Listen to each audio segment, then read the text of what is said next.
Buenas tardes, ahora sí. Muchísimas gracias por acompañarnos y por darle sentido a este acto que hemos organizado desde la Cátedra Nelson Mandela de Derechos Humanos en las Artes para provocar algunas reflexiones y algunas ideas en torno a los lenguajes y las lenguas.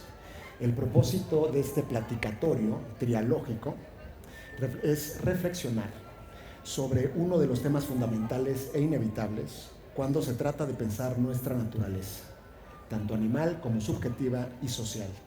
Esto es, los lenguajes y nuestras lenguas que nos permiten devenir como humanos por medio del desarrollo de nuestro hablar. Lenguas que nos dicen y en las que callamos, que revelan y en las que nos revelamos, y que en última instancia nos muestran al ocultarnos como susurros en el ruido de los mundos plurales. Se tratará aquí de preguntarnos qué es el lenguaje y qué son las lenguas. ¿Qué hace el lenguaje? ¿Hace algo? ¿Cómo ocurre y discurre en tanto que algo vivo en devenir y en constante transformación? El lenguaje y las lenguas como esencias o entidades que construyen y constituyen no solo identidades y relaciones, sino mundos, realidades y ficciones. Lenguaje que algunos dirán es la casa del ser, otros que es aquello que posibilita toda experiencia. Incluso habría quienes dirían que es el lenguaje donde acaece nuestra segunda naturaleza, aquella que nos humaniza. Lenguas y lenguajes que han sido pensados en todos los textos sagrados y en no pocos mitos fundacionales, como el primer acto de creación, la palabra que es verbo y acto creador. El lenguaje entonces es siempre poético, porque produce, crea y crea en cada uno de sus decires. Son las lenguas y sus diversas formas, modos, derivas, voces y expresiones, aquellas vías que nos aproximan, separan, reúnen, distinguen y diversifican, aquellas que nos colocan y dislocan, que nos recogen y acogen al expresarnos. Lenguas y lenguajes que son la materia prima, no solo a partir de la cual trabajan nuestras dos personas invitadas del día de hoy, sino también a partir de las cuales trabajan las facultades de nuestra racionalidad, la imaginación y la memoria. Entonces, pensar el lenguaje será nuestro propósito desde el lenguaje mismo, que no es sino pensar el pensamiento que se piensa al pensarse. Y aquí estamos para eso, para poner en acto este hilar, este trazar y componer ideas mediante nombres, metáforas, anáforas, imágenes y analogías, discursos y argumentos desde dos perspectivas de personas que yo admiro profundamente y que además son grandes amistades. Sara Uribe, poeta, ensayista, autora de múltiples libros, entre otros Rosario Castellanos, Materia que Arde y Antígona González, pertenece al Sistema Nacional de Creadores, es coordinadora de la Cátedra Rosario Castellanos de Literatura y Géneros y en sus ratos libres está tratando de terminar su tesis de doctorado en Letras Modernas. Y por otro lado, mi grandísimo amigo, compañero de facultad, David Bageler, filósofo con una maestría en nuestra universidad, con un doctorado en la New School de Nueva York, quien se ha dedicado a trabajar la filosofía del lenguaje, siendo profesor investigador de la Universidad de Guadalajara y al mismo tiempo autor de diversos libros, entre los cuales se cuentan Reparto Máscaras y Ternuritas, el linchamiento lingüístico de AMLO. Les doy la bienvenida y les voy a hacer, tan solo para arrancar, un par de preguntas. Primero, saber si ustedes le encuentran sentido al título de esta mesa, como mundos lenguajes. ¿Qué significa o qué queremos decir con eso? O más simplemente, ¿por qué el lenguaje es para ustedes objeto principal de estudio y reflexión? ¿Qué se puede decir? Muchísimas gracias por acompañarnos el día de hoy y ahora sí, yo guardo silencio y les escucho. Adelante, adelante. Muchísimas gracias, Bruno. Yo estoy muy contento de estar aquí y quiero justamente empezar por agradecer a la Cátedra Nelson Mandela, porque el nombre del conversatorio es justamente que los muchos lenguajes crean o suponen muchos mundos. Y yo he visto cómo la cátedra Mandela de las artes y los derechos humanos ha juntado mundos, ha juntado los mundos de la cultura popular y de la alta cultura y del arte, ha llevado muchísimos productos a los jóvenes. Entonces me parece, para mí es muy estimulante ser invitado por la cátedra. Y antes de decirles por qué estoy tan contento de estar aquí compartiendo escenario con Sara Uribe, quiero platicarles justamente porque a pesar de que en el programa el título es un conversatorio, porque hemos estado las tres y los tres promoviendo que este es un platicatorio. Y la razón es que recientemente me invitaron a Chiapas, porque en el último libro que escribí hablé sobre una institución magnífica que se llama la Real Academia de la Lengua Frailescana, Real con I. Y es un grupo en una parte de Chiapas que es muy famosa por su forma incorrecta de hablar, que se juntaron para hacer un diccionario propio que reivindicara su diversidad lingüística. Entonces, no importándoles demasiado los dictados de la Real Academia de la Lengua y de otras instituciones muy formales, ellos mismos han hecho un diccionario que reivindica su propia lengua. Y cuando me invitaron, o su propia forma de hablar. Cuando me invitaron a participar en un platicatorio, porque lo que dijeron es esta moda que en las universidades se ha dispersado de que todo se llama ahora conversatorio, sigue siendo un poco formal, ¿no? Sigue teniendo esta cosa de reglas. Entonces, más bien lo que hacemos todos los días es platicar, no conversar. Nadie dice, fui a conversar con mis amigos, sino que platicamos con ellos. Entonces, queremos hacer esto más espontáneo, más cotidiano, y por eso decidimos llamarle platicatorio. Pero justamente la Real Academia Frailescana, que les recomiendo que busquen el diccionario que está en línea, que es una verdadera maravilla, reivindica la pluralidad del lenguaje. Pero cuando escuchamos pluralidad, muchas veces lo que nos viene inmediatamente a la cabeza son muchas diferentes lenguas. Por ejemplo, que alguien habla en una lengua que no conocemos y que no entendemos, y entonces es plural. Pero también en nuestra propia lengua hay una enorme pluralidad. Y me parece que tanto Sara como yo nos hemos concentrado nuestro trabajo y nuestra atención en remarcar la pluralidad que encontramos en todos los días en los mismos hablantes del español. Entonces, a los estudiantes, por ejemplo, seguramente entran a una clase y escuchan palabras como ontoteología, epistemología, palabras rarísimas, salen y hablan en otros vocabularios con sus amigas y amigos. Los doctores hablan como doctores, las enfermeras como enfermeras, los albañiles. Estamos rodeados de una enorme diversidad lingüística que muchas veces hace fricción, no es fácil de integrar.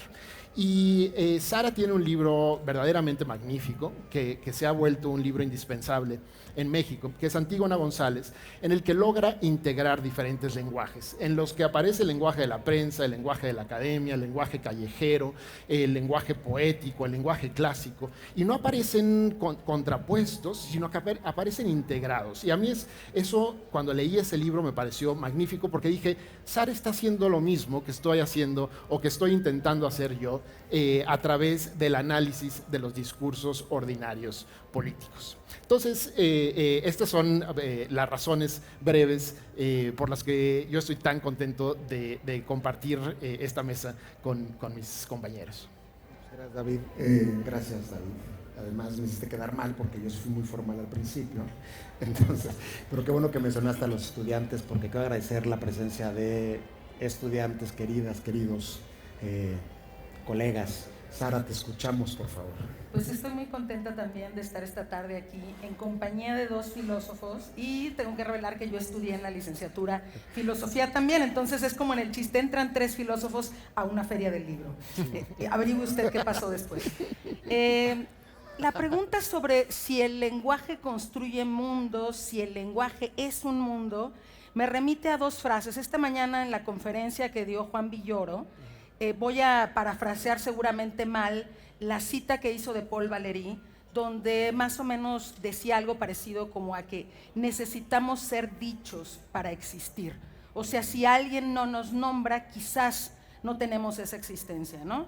Y por otro lado voy a recordar una de las frases de un poeta de Tabasco, que para mí fue fundamental para decidirme a hacer una carrera de la escritura de poesía, ¿no? José Carlos Becerra es un poeta de Tabasco que falleció muy joven, pero cuando yo leí este verso que les voy a decir ahora de uno de sus poemas, supe que yo tenía que escribir poesía y supe que trabajar y pensar el lenguaje era lo mío. El verso dice: cada palabra tuya es una lámpara encendida para verte cuando tú no estás. Y yo dije, ¿cómo? A ver, una palabra puede ser una lámpara encendida para ver algo que ya no está. O sea, me están diciendo que el lenguaje permite construir un mundo de algo que quizá no existe en la realidad, pero que para mí va a tener un peso prácticamente como si fuera real. No dije, claro, yo quiero escribir poemas entonces.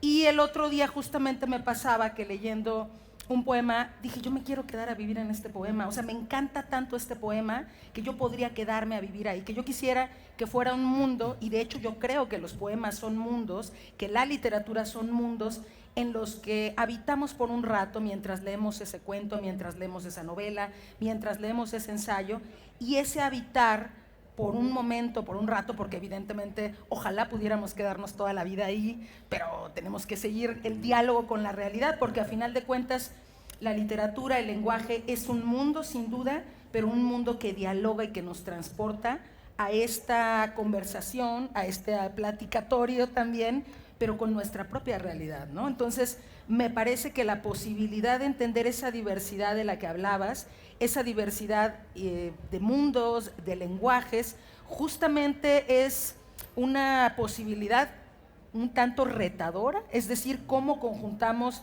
esta torre de Babel de la que mencionabas también, cómo hacemos para encontrar estos puntos en común en el mismo español, ya ni siquiera digas entre idiomas diferentes, en el mismo español, cómo conjuntamos este tejido que a final de cuentas es el lenguaje para poder comprender, para poder apropiarnos de la realidad, ¿no? Y una de las cosas que más me interesan desde la poesía y desde el lenguaje mismo, como bien introdujiste y que seguramente vamos a seguir hablando más de esto, es la importancia también de que nuestros discursos, en el caso mío literarios, estén presentes las palabras de otros, esos otros enfoques, esos otros lenguajes que son quizás totalmente diferentes a los míos, pero encontrar la forma de que se integren a mis palabras. Por eso el libro que hablabas de Antígona González, que trata sobre la desaparición forzada en México, y en efecto hay testimonios de familiares en búsqueda, está digamos el lenguaje noticioso de la nota roja, de la teoría, pero incluso más allá, o sea, también me parece que en otras piezas en las que he trabajado, en las que estoy trabajando, me interesa mucho pasar de ese dictum que en algún momento creo que tuvo quiero pensar, una buena intención, que tenía que ver con dar voz a los otros. ¿Se acuerdan que se dijo mucho que a través de la literatura podíamos dar voz a los otros? Y más bien creo que el punto de la discusión sobre el lenguaje de los otros en el que estamos actualmente es que todos tenemos una voz. Todos tenemos una voz, los seres humanos, los animales, la naturaleza, las piedras, incluso la naturaleza tiene un lenguaje. Entonces, en este momento, a mí me interesa de esos mundos como lenguaje, averiguar cuál es el lenguaje de la piedra, de los pájaros, de la gente en la calle, los fragmentos de conversaciones que escucho a mi paso y poder traerlos a mi propio lenguaje para conversar con ellos de una manera integradora, pero también con esos choques de los que platicábamos el otro día, que está bien que a veces los lenguajes choquen también. Es muy interesante porque entonces estamos hablando que el lenguaje sí hace cosas, hace mundo, hace mundos, hace realidad, está muy difuminada este horizonte entre la realidad, lo ficcional, ¿no? Y hablas de la escucha. Y alguna vez David dijo algo así como que allí donde hay dos personas hay dos lenguajes. Y entonces la pregunta que se me ocurre en este momento hacerte, David, es ¿cómo salvamos o qué pensar de esa idea tuya en cuanto a la subjetividad, el relativismo, pero sobre todo a la comunicación, a la posibilidad de la comunicación, a la interpretación, a la traducción, que más luego me gustaría que nos platicaras de lo que has hecho ahora con la poesía en lenguas originarias? ¿Qué pasa ahí? O sea, si hay dos personas, hay dos mundos, ¿eso qué implicaciones podría tener en términos de la escucha, de la comunicación, de la construcción de sentidos? Sí, es una excelente pregunta y una de las cosas que suceden cuando tres filósofos entran a una feria de libros es que empiezan a citar a otros filósofos, ¿no? Esa es una de las consecuencias evidentes. Y hay una categoría que me gusta mucho de un filósofo del lenguaje muy famoso que se llama Bakhtin, que es la de heteroglosia. Y con esta palabra, un poco, ¿no?, tan rimbombante, a lo que se refiere es que cuando enfocamos a cualquier comunidad, lo que encontramos es una variedad tremenda de formas de hablar. Por ejemplo, los adultos y los jóvenes no siempre encuentran fácil la comunicación porque hablan muy distinto, tienen diferentes vocabularios, tienen diferentes énfasis, tienen diferentes sentidos del humor, de la ironía, etc. También cuando las personas de diferentes regiones empiezan a hablar, tienen vocabularios tremendamente distintos. Cuando las personas de las diferentes clases sociales empiezan a hablar, hablan de maneras muy distintas. Entonces, cuando yo digo que donde hay dos personas hay dos lenguajes, me refiero a esto. Cada persona ha construido una síntesis de una forma de hablar muy, muy particular. Y en México, por ejemplo, la diversidad lingüística dentro del mismo español es tremenda. Pero cuando aprendemos los medios de comunicación o incluso cuando vamos a la mayoría de las aulas universitarias, no encontramos esta diversidad. Encontramos una fracción minúscula de la heteroglosia. Encontramos, por ejemplo, en la tele la aprendemos y normalmente la gente habla sin acento, cuando en México hay un montón de acentos, no hablan como los jóvenes, no hablan como las clases populares, ¿no? Entonces hay un recorte muy, muy fuerte. Yo en mis libros intento mostrar que verdaderamente hay una batalla entre algunos que intentan incorporar la heteroglosia al mundo social y otros que están en una constante resistencia a esta ampliación al pluralismo lingüístico. Y cuando platicábamos planeando este platicatorio, encontramos que Sara y yo teníamos diferentes énfasis. Sara, y lo dijo me parece de manera muy hermosa ahora, que se quería quedar a vivir o habitar un poema, ¿no? Una metáfora muy, muy bonita, pero habla realmente de la integración del lenguaje. Uno lee Antígona González y uno encuentra el lenguaje integrado, todo se comunica unos lenguajes con otros, no hay enormes fricciones, sino que es realmente, yo también quería quedarme a vivir de alguna manera en Antígona González si no fuera un libro tan tremendo también y tan fuerte. En mis libros yo más bien quiero mostrar el enorme contraste y la lucha política de los diferentes lenguajes. Quiere decir, el primer efecto de la heteroglosia es que nunca vamos a hablar igual y que hay que traducir, hay que hacer un enorme esfuerzo para poder hablar con las otras y con los otros que hablan diferente. Y esto es un esfuerzo que no se ha hecho en México de manera constante, ¿no? Entonces, por ejemplo, encontrar en la literatura, pero también en la política, algunos personajes que hagan este esfuerzo por transitar la heteroglosia y no reprimirla es pues un enorme progreso. Cierto, y además David te ha leído, te ha escuchado, te has citado, ¿no? Lo cual me resulta muy conveniente porque justamente luego la comunicación no pasa necesariamente por una conversación fáctica, ¿no? Podemos estar conversando a través de la lectura o de otro tipo de escuchas. Y tú, Sara, dijiste alguna vez también que el lenguaje es de quien lo trabaja.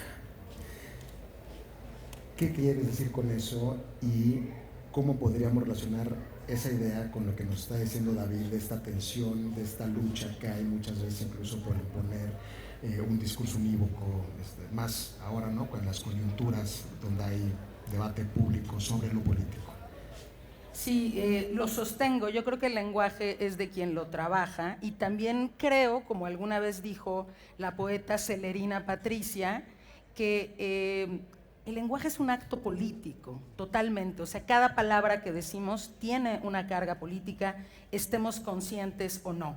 Recuerdo mucho que una vez estaba en un encuentro de poesía y hubo una pregunta, alguien hizo una pregunta y me dijo, entonces tú estás diciendo que en este momento todo el que escriba literatura o poesía tendría que tocar el tema de la violencia en México. Y yo le decía, no, a mí me parece que hay que hacernos la pregunta desde qué lugar estamos escribiendo, desde qué lugar estamos profiriendo este lenguaje, y por lugar me refiero desde nuestro cuerpo y al territorio, ¿no? Y me replicó esta persona, me dijo, no, pero yo tengo la libertad, si quiero, de escribir un poema sobre pingüinos, aunque el país esté en llamas. Y yo le dije, por supuesto que tienes la libertad, pero escribir un poema sobre pingüinos en un país en llamas es un acto político. Es decir, cada una de las decisiones que tomamos, quizás no somos tan conscientes porque proferimos el lenguaje tiene muchas funciones, y lo proferimos muchas veces sin estar tan consciente todo el tiempo del peso de nuestras palabras, lo cual sería muy cansado también. Si todo el tiempo estuviéramos cuidando cada una de nuestras palabras, quizá no hablaríamos, ¿no? Porque el lenguaje tiene esa carga poderosa, y esto me lleva a algo que quería comentar de lo que acabas de decir, como para ligar un poco, aunque les parezca increíble, la poesía y la política. Ahí les va. Tanto David como yo, y tanto Bruno, por azares de la vida, ya saben que uno tiene que subsistir, en algún momento de nuestras vidas hemos tenido que escribir discurso político, ¿no? Y cuando yo tuve esa experiencia, acudí a una colega y me di cuenta, porque dije, a ver, ¿cuál es la estructura del discurso? A ver si yo puedo escribir el discurso de un político, ¿de qué se trata? Y me di cuenta que en realidad a veces los discursos políticos recurren a un montón de herramientas de la retórica, de la literatura y de la poesía. Les voy a dar un simple ejemplo. Hay una figura retórica que se llama anáfora. ¿Y en qué consiste? En repetir una palabra al inicio del verso o del poema. Hay un poema maravilloso de Yolanda Pantin, una poeta venezolana, que todo el poema es país, cerrito, país, pañito, país, mis padres, país, mis niños. Todo el poema es país, país, país, país. Solo va cambiando lo que sigue después de la palabra país. Ahí está la anáfora. Repetimos país, país, país, porque la función de la anáfora es construir al final un todo. Si yo repito país esto, país lo otro, al final ese país se va a construir de todo lo que dije que era el país. Y fíjense cómo, seguramente ustedes recordarán, que en los discursos de los políticos también está presente la anáfora. Estoy pensando, por ejemplo, cuando dicen, no sé, las mujeres son esto, las mujeres son lo otro, las mujeres son más allá. Y entonces, conforme van diciendo, no sé, es tiempo de justicia, es tiempo de libertad, es tiempo de todos, se va subiendo el tono. La anáfora tiene el poder de producir que cada vez que se va haciendo una repetición de esta palabra, eleva una tensión. Se vuelve como si le pusiéramos capas, una capa encima de otra, y esa palabra que estamos repitiendo, ya sea país o ya sea es tiempo de, va condensando cada vez una carga mayor de sentido. Y esa condensación de sentido que funciona en la poesía, alguna vez Octavio Paz dijo que el poema se parecía al enamoramiento, porque ustedes recordarán que cuando están enamoradas o enamorados, pues vemos todo con mayor color, con mayor sabor, con mayor intensidad. Eso pasa cuando hay una condensación de sentido en el lenguaje, en la poesía particularmente, pero también en el discurso político. Por eso los grandes oradores de la historia universal, no solo en México, que han sido capaces de dar estos discursos que mueven a masas, con ese lenguaje están moviendo a personas. Pero ese lenguaje, esa repetición, por ejemplo, como la anáfora, lo que construye es condensación de sentido. Entonces, el lenguaje lo que produce es una lectura de la realidad, una lectura política de la realidad. ¿Cómo vamos a entender esa realidad? Y por supuesto apela a la afectividad. O sea, el lenguaje tiene una carga afectiva también, que ahí estoy de acuerdo con Sara Ahmed cuando dice que esa carga afectiva tiene un grado de pegajosidad. Los discursos políticos tienen esta pegajosidad. Por eso los jingles, por eso ahora que estamos en esta temporada, vemos cómo se adhieren a nuestra lectura del presente, ¿no? Sí, de acuerdo. Es que nada más recordar ese pasado discursero luego no es tan feliz, ¿no? Y sobre todo pensando en que muchas veces los lenguajes son impuestos, son monopolizados, son utilizados, ¿no? O sea, ¿qué es esto de que alguien más escribe el discurso de un otro? ¿No? Es todo el fenómeno del escritor fantasma y la cuestión de la autoría. Pero decías algo que yo comparto contigo, que es que toda poesía es política y todo lo político debería ser poético, pero no estoy seguro si ese es el caso, ¿no? porque yo lo que veo muchas veces en estos discursos políticos es que hay un vaciamiento de sentido, ¿no? Y hay puros lugares comunes, ¿no? Entonces, en ese sentido, David, ¿tú creerías, por ejemplo, que el lema que tenemos en la cátedra Nelson Mandela, que es hacia la construcción poética de un mundo libre de violencias, tiene sentido o es solamente como un desideratum de buenas intenciones? Me parece que tiene todo el sentido, siempre y cuando entendamos poético en un sentido muy, muy amplio y extenso, porque justamente estamos hablando sobre la variedad y la heterogeneidad de las hablas.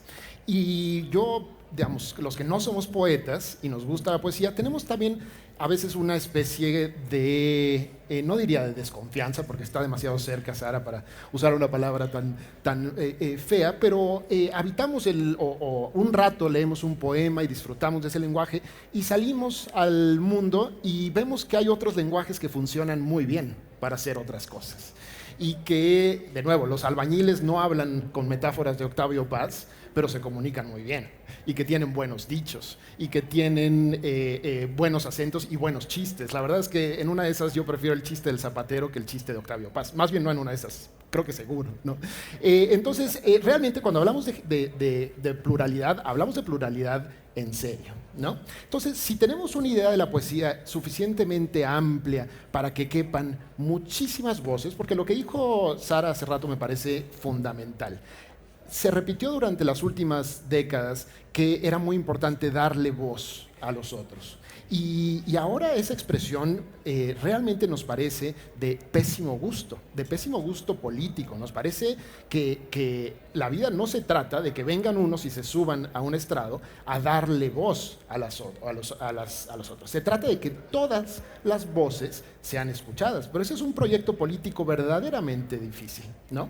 Entonces, yo diría que todas las hablas tienen posibilidad de formar mundos, de crear mundos, y en ese sentido son o pueden ser poéticas, no porque sean hermosas, puras, sublimes y llenas de metáforas magníficas, sino porque crean mundos, mueven cosas. El habla de la protesta, por ejemplo, si uno sale a la protesta, no es necesariamente un habla sublime, pero es un habla poderosa. Entonces yo diría que hay que estar también atentos en no decir que la lengua está siendo degradada. Yo siempre que escucho eso como de la degradación de la lengua, es algo que en mi libro Ternuritas aparece mucho como una de las formas de excluir los lenguajes de los otros. En ese sentido, entendiendo poético en el sentido más amplio, me parece que el lema de la cátedra es profundísimo, porque lo que dice es, para llegar a un mundo sin violencia hay que darle cabida a todas las lenguas capaces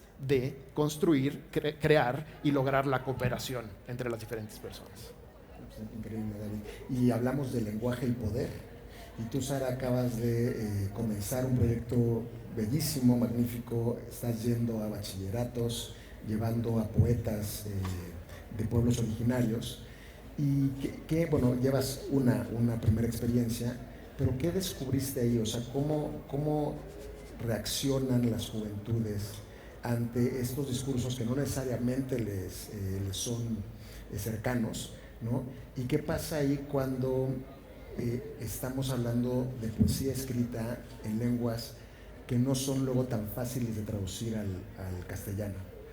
O sea, ¿hay problemas de traducción, de interpretación, o quizá más bien tú ves que hay como una posibilidad de mostrar en estos diálogos que estás abriendo la posibilidad de que las juventudes entiendan esto que dice David, ¿no? Que todos los lenguajes son válidos y que hay que encontrar muchas veces esa voz propia, ¿no? Claro, a mí una de las cosas que me pareció más fabulosa de la experiencia de ayer, que fue también un conversatorio al que yo me robé también la palabra que habíamos contado de platicatorio, y creo que fue un gran platicatorio en el que estuvo la poeta Nadia López García, la poeta mixteca, y el poeta náhuatl Carlos Atl, justamente. Y la verdad es que creo que la posibilidad de que 320 estudiantes de preparatoria en un auditorio tuvieran el acceso a apropiarse tantito, nada más tantito, de dos, en este caso de una lengua originaria, me pareció maravillosa. En algún punto nadie les preguntó a estos 320 estudiantes si sabían si sus padres pertenecían a algún pueblo originario. Algunos cuantos levantaron la mano. Si sus abuelos, hubo más manos levantadas, ¿no? Y después hubo la posibilidad, en una suerte de performance u orquesta de polipoesía, que así le llamó Carlos, de que estos chicos, estas chicas, aprendieran algunas palabras y las nombraran. Dijeron la palabra sol, dijeron la palabra luz, dijeron la palabra amor, y yo me pregunté cuántos de ellos alguna vez habían siquiera proferido una palabra en náhuatl. O sea, nada más nombrarla para hacerla un poquito tuya, una lengua que a final de cuentas es una lengua que pertenece a nuestra historia, que está también de modo activo en nuestro presente, pero que en pocas ocasiones tenemos la oportunidad de convivir con un lenguaje, de convivir con un idioma que está ahí enfrente. ¿Y cómo convivimos con un lenguaje, con un idioma? Cuando convivimos con la persona hablante de ese idioma, en este caso este poeta Carlos, que les hizo a estos estudiantes, a estas estudiantes, hacerse por lo menos de unas 4, 5, 6 palabras que a mí me encantaría que se quedaran ya en su vocabulario, a vivir, aunque sea un poquito, en su forma de nombrar el mundo, ¿no?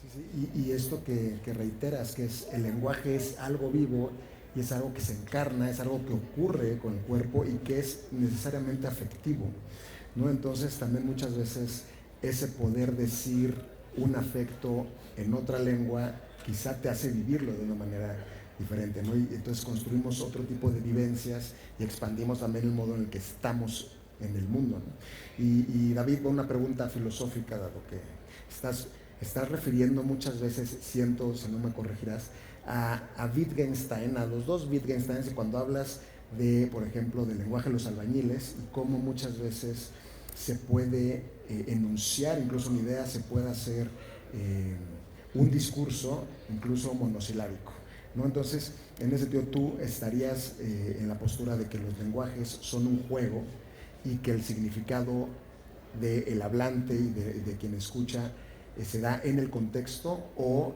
hay sentidos ya determinados para cada palabra. ¿Qué pasa ahí cuando no es que el lenguaje se degrade, pero cuando sí se anquilosa y las metáforas mueren? Sí, me parece que dejó de funcionar.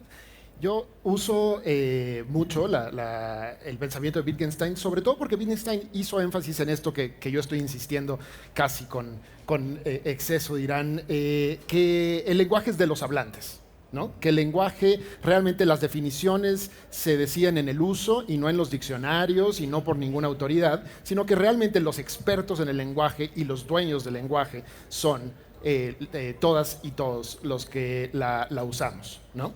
Pero algo que no aparece en estos filósofos del lenguaje y que yo sí quiero remarcar mucho es también los circuitos de poder en los que circula el lenguaje. Ahora que Sara hablaba de esta experiencia en el platicatorio que tuvo, yo también cuando doy clase en el Departamento de Estudios Políticos de la Universidad de Guadalajara, muchas veces la primera clase les pregunto, ¿quién de acá sabe qué es la palabra tequio?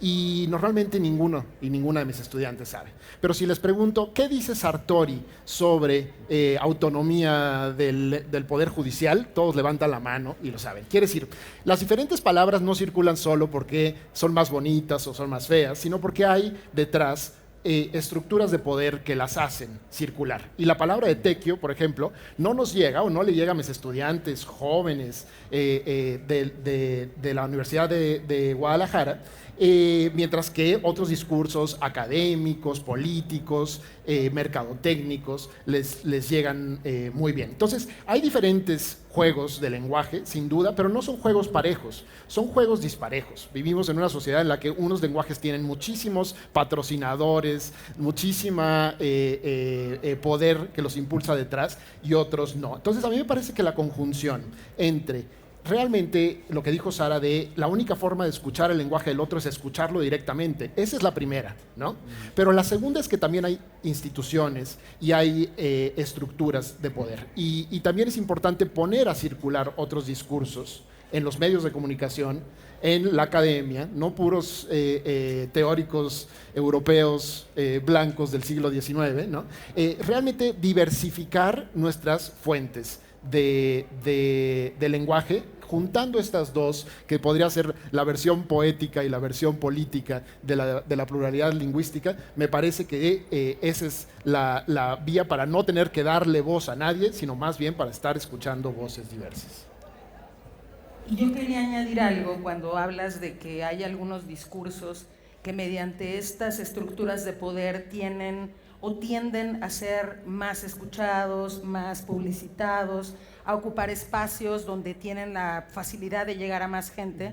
Pensaba que dentro de la poética también pasa eso, dentro de la poesía. Ahorita que decías que el lema de la cátedra podía tener una validez, una vigencia, una vida, sí teníamos una idea mucho más abierta de lo que es poético. Y es que justamente en el caso de la poesía, hay dentro de la literatura, como cualquier sistema, también hay unas ciertas jerarquías, también hay unos ciertos anquilosamientos, unas ciertas posturas quizás más tradicionalistas que han querido ceñir a la poesía a ese discurso del que tú hablabas. La poesía es solo lo sublime, lo sagrado, lo bello, y pues no. Justamente otra de las tareas que yo creo que es importantísima para poder escuchar, para tener estas poéticas de la escucha, como le llama Jean-Luc Nancy, y convertirnos en la persona que rebota el sentido de lo que escuchamos del otro, que podamos hacer que lo que tú me cuentas a mí, yo se lo haga llegar a David, y ser como una suerte de puente o de medium, le llama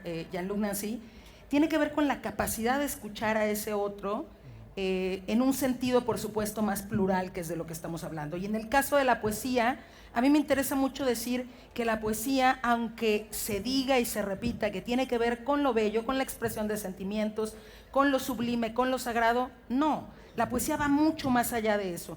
A mí me interesa justamente en los talleres, en las clases, en las pláticas, en las conferencias que doy, que quede abierta la posibilidad de que la poesía sea entendida como algo que habla de lo cotidiano. Cuando estuve dando un taller el año pasado, más bien este año, en enero de este año, ya lo sentí muy lejano, pero es todavía de este año, era un taller sobre cómo hacer poesía de la cotidianeidad. Entonces me di a la tarea de buscar cuántos poemas sobre lavar platos hay, cuántos poemas sobre lavar la ropa hay, cuántos poemas sobre barrer, sobre trapear, porque si se nos va la vida en esas actividades, a final de cuentas, ¿por qué no hay un poema que hable de eso? Y sí había poemas, por supuesto, que hablaban de lavar los platos, y además en el taller escribimos poemas sobre lavar la ropa, por ejemplo. Recuerdo mucho uno de una chica que se llama Gisela Cuquier, que hablaba sobre ese calcetín que se nos pierde y nunca encontramos en la lavadora, ¿no? Entonces, nada, que pensar la poesía de una manera más plural y cotidiana es justo lo que permite que la idea de una visión poética ayude, colabore, haga camino para tener un mundo que tenga menos violencias, sobre todo para tener un mundo que cuestione esas estructuras que ciñen el lenguaje, que nos dicen qué lenguaje sí tiene valor y qué lenguaje no tiene valor. ¿Por qué tiene más valor el lenguaje de la academia que el de los albañiles, como tú lo platicabas?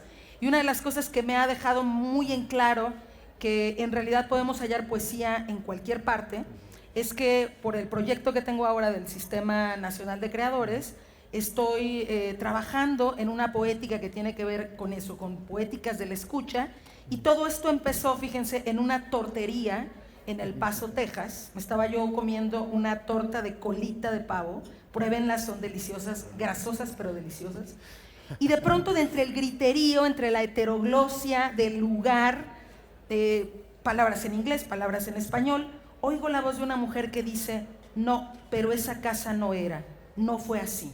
Y seguramente estaba hablando de una casa que no era la que ella iba a visitar o la que ella recordaba, pero escuchen esta frase: no, pero esa casa no era, no fue así. Yo dije, este es el inicio de un poema, de una novela, pero esta mujer no sabe que acaba de decir algo poético. Quería ir yo a decírselo, pero consideré que no era oportuno. Y los invito y las invito de verdad a que cuando vayan en la calle, en el camión, en el metro, escuchen lo que dicen las otras personas, porque se van a sorprender que a veces muchas de esas frases escuchadas al pasar esconden una condensación de sentido verdaderamente poética. la de la cotidianidad, la del lenguaje de lo cotidiano, de ras de piso, de calle, el lenguaje que se está profiriendo en este momento multitudinariamente en cada uno de los sitios. Y pues si tenemos acceso a escuchar por lo menos un poquito del otro, hay que aprenderlo de estas maneras, ¿no? de las maneras receptivas de la escucha. Sí, estoy completamente de acuerdo, Sara, porque más hay una cuestión que no necesariamente sabemos escuchar, ¿no? Y eso también es un otro tipo de sensibilidad que habríamos que aprender y aprender, ¿no? Habíamos platicado, ya nos queda poco tiempo, entonces quizá sí me interesaría decir algo breve respecto a lo que tú mencionabas, que seguramente podría salir a cuento si es que abríamos el espacio de preguntas y respuestas. Y es en torno a lo del lenguaje inclusivo y también a estas derivas que están ocurriendo en las juventudes del uso del lenguaje, que el lenguaje además es simbólico, ahí están también los emoticonos, los memes. ¿Qué dirías tú, David, en cuanto a este fenómeno, que más no es nada nuevo, ¿no? Y que pareciera que es un tema de debate cuando quizás es un falso problema, ¿no? A mí me gusta mucho lo que dice Sara sobre la democratización de la escucha, porque se nos ha un poco mistificado la idea de la escucha, que escuchar al otro tendría que ser parar todo lo que estamos haciendo, entrar a un cuarto vacío donde no hay ruido y ponerle toda la atención. Pero aquí estamos y hay 5 diferentes carpas a la vez que están sonando todas juntas, las personas están hablando, las personas están... y nos estamos escuchando. Quiere decir, la escucha no es una cosa tan solemne y litúrgica como se nos ha hecho creer. Las personas están todas hablando al mismo tiempo y tienen diferentes agendas y tienen diferentes intereses. Algunas personas quieren hablar el lenguaje incluyente. Creen que por la forma como se ha hablado hasta ahora se ha excluido a quienes son. Y esa es una forma entre muchas, ¿no? Y lo que me parece que es una reacción desorbitada, es decir, que esta es la perversión de la lengua o que se está imponiendo una lengua. De nuevo, con Wittgenstein podríamos dejar a las diferentes personas hablar como ellos quieren hablar, también escuchar cómo quieren que hablemos con ellas y con ellos, y de ahí partir, digamos, ¿no? Me parece que hay una especie de mistificación de lo que sería el diálogo puro y correcto, que no tiene mucho que ver con lo que sucede en nuestra vida cotidiana, y que entre más realistas seamos de cómo funcionamos, hablamos distinto, hablamos todas y todos a la vez, pero también nos escuchamos, ¿no? Más cercanas y más cercanos podemos estar a construir una política más democrática, que justamente es esta de escuchar en el mundo en el que nos tocó vivir, abrir los oídos y entablar diálogos reales y cotidianos con los demás. Y yo creo que también podemos encontrar una armonía en lo que no tiene armonía, ¿no? Vuelvo a la conferencia de esta mañana de Juan Villoro, que mencionaba cómo definía Nebrija al lenguaje y decía que era vagabunda e indisciplinada. Fíjense qué bonito, vagabunda e indisciplinada. Yo creo que a pesar de todas las hormas que le hemos como sociedad y como civilización querido poner al lenguaje, el lenguaje sigue siendo vagabundo e indisciplinado.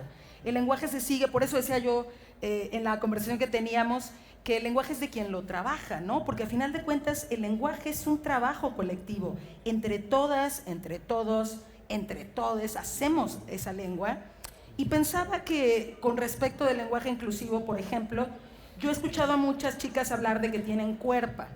Yo no siento que yo tenga una cuerpa, yo siento que tengo un cuerpo, pero sí siento que puedo ser parte de una colectiva o de una equipa. Entonces siento que es como las cosas que a mí, en mi caso, se acomodan, las siento mías, yo las hago mías. Yo creo que yo voy a seguir diciendo que tengo un cuerpo, pero sí quiero tener una equipa de trabajo y sí quiero formar parte de una colectiva. Entonces, me parece que también este reto, este desafío que supone que la lengua siga siendo en muchos sentidos vagabunda e indisciplinada, nos permite también la posibilidad de construir qué mundo, qué lenguaje quiero hacer yo con el lenguaje que yo estoy trabajando. Pero por supuesto, una construcción de un lenguaje implica discutir, hablar, dialogar, permitirse que el lenguaje del otro te permee de alguna manera. Bueno, ¿y qué pasa si le digo a la otra persona una palabra que termina con E. Si me refiero a él como compañeros, si digo todes, ¿qué va a pasar? ¿Se va a acabar el mundo? Personalmente no lo creo.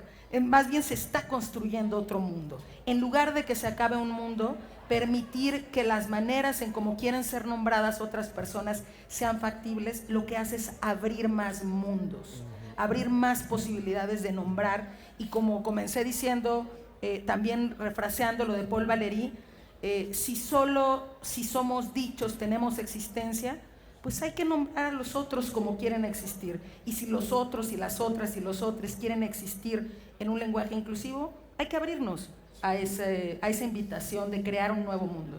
Sí, sí, y además me encanta que tus referencias a filósofos son filósofos que hacen estética, ¿no? Jean-Luc Nancy habla de su cuerpo, Paul Valéry tiene unas reflexiones bellísimas sobre la danza. Entonces, hablar es un arte, hablar es siempre un acto poético porque producimos entonces relaciones, construimos mundos y bueno, estamos casi agotando el tiempo, más no el entusiasmo. Yo quisiera solamente agradecerte, Sara. Además me siento muy afortunado de haberte descubierto, de como una amiga, como una colega, y además de haberte podido presentar a mi brother, el David Bargeller, este paso. También te quiero agradecer, David, por acompañarnos, sobre todo a todas ustedes que están aquí, que le dieron sentido y valor a este platicatorio. Se siente el respaldo del barrio, de compañeras, compañeros de la facultad, del ITAM. Y bueno, invitarles a que continúen disfrutando de esta fiesta del libro y la rosa, los susurros de la lengua. Estaremos aquí mañana, el domingo. Por favor, no se pierdan de ningún evento. Pues solo también agradecerle a Imelda, a todo el grupo y el equipo de la UNAM, de Cultura UNAM, de la Cátedra José Emilio Pacheco, de Universo de Letras, a TV UNAM, que además nos está transmitiendo en vivo. Entonces, si notaron algún tipo de nervio, fue culpa de que nos estaban exhibiendo en un medio masivo de comunicación. Pues muchísimas gracias. Sara, David, si quisieran ustedes despedirse, es ahora.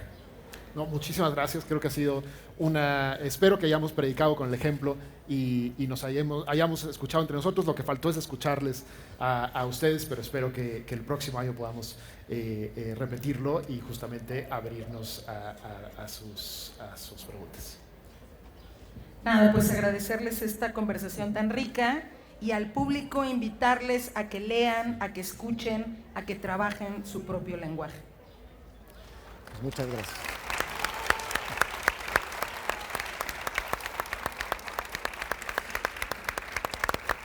Gracias. Ay, no.